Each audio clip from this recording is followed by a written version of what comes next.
The Elves and the Shoemaker by the brothers Grimm.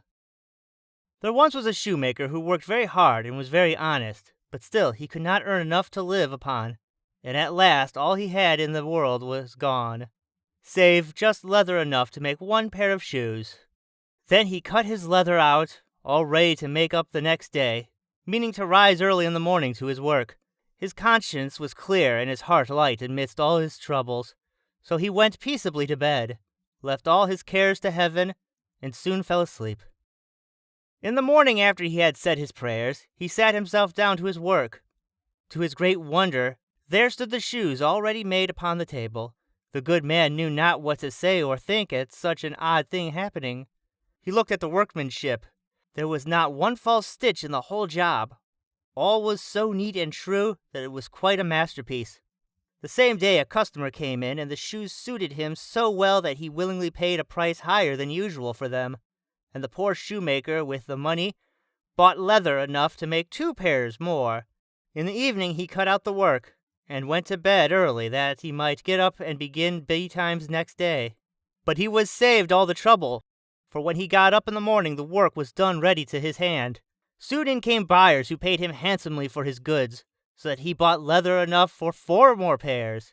He cut out the work again overnight and found it done in the morning, as before, and so it went on for some time. What was got ready in the evening was always done by daybreak, and the good man soon became thriving and well off again. One evening about Christmas time, he and his wife were sitting over the fire chatting together. He said to her, "I should like to sit up and watch tonight, that we may see who it is that comes and does my work for me." The wife liked the thought, so they left a light burning, and hid themselves in a corner of the room behind a curtain that was hung up there, and watched what would happen. As soon as it was midnight there came in 2 little naked dwarves, and they sat themselves upon the shoemaker's bench, took up all the work that was cut out, and began to ply their little fingers, stitching and rapping and tapping away at such a rate that the shoemaker was all wonder, and could not take his eyes off them. And on they went till the job was quite done, and the shoes stood ready for use upon the table. This was long before daybreak, and then they bustled away as quick as lightning. The next day the wife said to the shoemaker, "These little wights have made us rich, and we ought to be thankful to them, and do them a good turn if we can.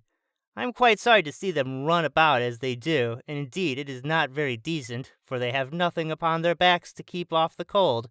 I'll tell you what, I'll make each of them a shirt, and a coat, and a waistcoat, and a pair of pantaloons into the bargain, and do you make each of them a little pair of shoes."